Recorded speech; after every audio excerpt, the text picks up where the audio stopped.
A letter to Armstrong after much pain and upon the consideration of wild healing.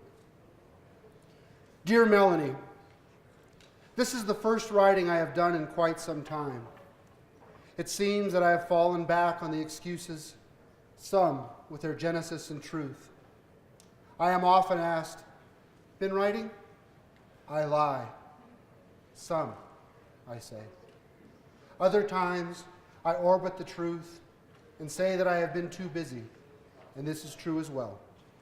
I feel at times like a sparrow fluttering at dusk, circling in the last of the light, as if there is no earth to return to, no rest obtainable. But I will try to write this letter, do my best to address this idea of wild healing and the implications and hope some may believe it brings. I will do my best to sing the ghosts from the dirt of their fall, urge them to run toward a new sun. Let me explain. Don't you find it interesting the way the world, and by the world I mean our lives, spins in and out of darkness? How if you were to ask me about wild healing just this past spring, I would have written about rivers and their forgiveness, meadows and their green kisses, antelope, their bodies so sleek and driven as if they are made entirely of wind. I would have written about the walnut dark of elk bodies emerging from a roadside fog and disappearing into a stand of cedar, cottonwoods sending their ashy pollen into dance. Or maybe I would have written about high places where long ago I would watch sheep bloom along a slope of aspen and the grass that reached up to my young knees, the day shimmering with light so gold, so clear, that it was in those moments my only source of breath. I would have written about all these things and meant it. I miss the wild and beautiful parts of my very recent and distant past. I believe in healing, and I want to believe the earth and the day and the wind and the grass and the river and the animals and the consistent light of a beating heart are capable of mending most anything. Here is the truth. My boots carry the dust of cruel places, wild places that do not heal but rend the day into quivering and broken parts. Summer was unkind. I am praying for snow. My hometown does not suffer drought well. The ditches ended early. The rivers grew warm. Ranchers fought over water. And in July, my father-in-law, whom I love dearly, succumbed to an illness that was, at its origin, a war wound. His last weeks were torment. He implored us to get away from the windows. He saw body bags. He rested when we read to him from the Book of Wisdom. He saw his dead friend being hosed off by 2 soldiers. They were eating ice cream. We brought him home from the hospital, and 2 hours later, we wrapped him in a flag. He was a Marine, proud of it. He was a Marine, tormented by it. I thought his passion was almost beautiful. And some days, looking back, I think it was entirely beautiful, and that his 70 years were somehow, simultaneously, too short and well spent. He loved justice. He loved to fight. I am like him. And when I thought that maybe I was doing better, a boy I once coached broke into a hamburger stand. He enters in the pre-dusk. It makes no sense. There is nothing there that he can use or sell or barter or dream or deliver to his dealer. I have never known desperation of that sort. Is that wildness too? Can we become so broken as to equate our fallen parts with survival? Did he revert to his primal self in the minutes while he rummaged through the restaurant? And what did he become in that instant when the owner arrived, gun in hand? I have never known that fear or that anger or that wild place of the human soul. You know that I am mayor of my hometown, and that there are few things I love more than my place. I ran for mayor because I thought I could protect my place, my people. I had some misguided dream that maybe, just maybe, in the distant and shadowy recesses of our collective hearts, we might be able to love one another again, that we might be able to let go of anger, of hate, of jealousy, most of all pain. What is the half-life of pain? How long must we carry it? Does the ache ever subside in this life, or will I pass it on, a seed of tears as an inheritance? The boy's name is Byron. Everyone called him Bubba. I called him Bubbalicious. He was tall and thin. His ears were like open car doors. He smiled. I remember him smiling. I remember him on the football field. I remember him scarred and broken and roaming the street. I cannot forget him lying in the dirt outside the hamburger stand. The phone buzzed, and I answered. A shooting. Someone thought I should know. The sun was new in the east, the morning thick with dew. Before he fell, he was running east. His left hand was at his side. His fingers, it was his pinky. It was curled upward like a comma. His pant leg was somehow pulled up nearly to the knee of his left leg. His right leg crossed over his left.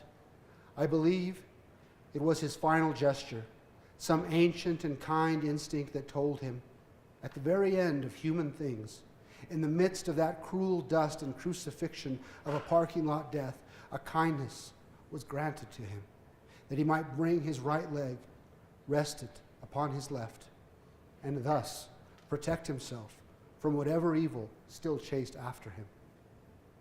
Melanie, I believe I have had enough of wild. It's a painful word. A quick glance at the dictionary or thesaurus tells us that it is the revered sibling of bare, uninhabited, remote, barren, waste, desolate, rough, and without care or cultivation. Its antonym is gentle. I doubt anyone would intentionally call my hometown wild in the beautiful sense of the word, in the healing sense.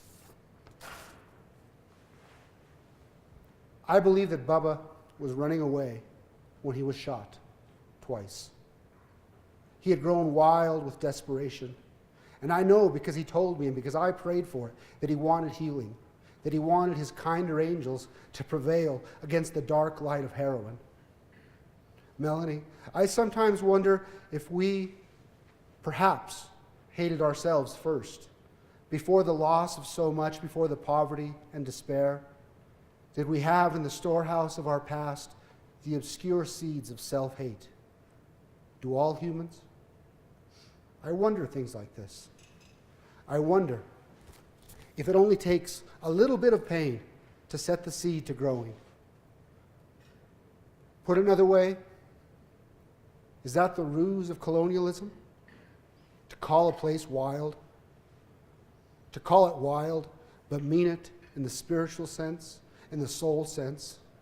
To set a home to flame, knowing that ash will settle and fester in the human heart. I think things like this, that wild or wildness or desolate or barren or whatever shadowy blossoming of the word we employ was never intended to refer to trees or mountains or deserts or places where humans may tread. I wonder, especially after cruel summers that carried too much death and too little water, if wild is simply the darkest room of our human heart. To set the heart against itself is the merciless work of thieves, whose obvious gain is water, land, and power, but whose true quarry is not to tame a place, but rather maul the inhabitants of that place for generations.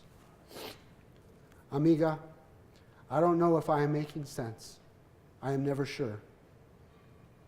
I know that people walk off into wilderness and return, transformed and healed. I know that beauty exists and that there are places where the water is always cold. Those places exist in the mountains and llanos that surround my home. And maybe, just maybe, it takes a wild place to heal the wild and barren room of our human heart. Scrub it clean. Bring blood back to the living parts of us, and not the parts that are fading with loss and neglect. Who wouldn't wish for such things? I want to be positive I want to end on a note of hope. I suppose I want peace more than healing. I think you know that I love poetry, especially the poetry of Yehuda Amichai, that I carry his book with me everywhere. I don't think, for me anyway, that it is wild healing, but wild peace. One word, like the Amichai poem. Not the peace of a ceasefire, not even the vision of a wolf and the lamb, but rather, as in the heart when the excitement is over, and you can talk only about a great weariness. I know that I know how to kill. That makes me an adult.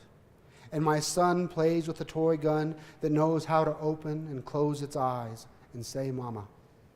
A peace without the big noise of beating swords into plowshares, without words, without the thud of heavy rubber stamps. Let it be light, floating like lazy white foam, a little rest for the wounds.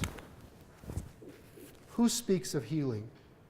And the howl of orphans is passed from one generation to the next, as in a relay race.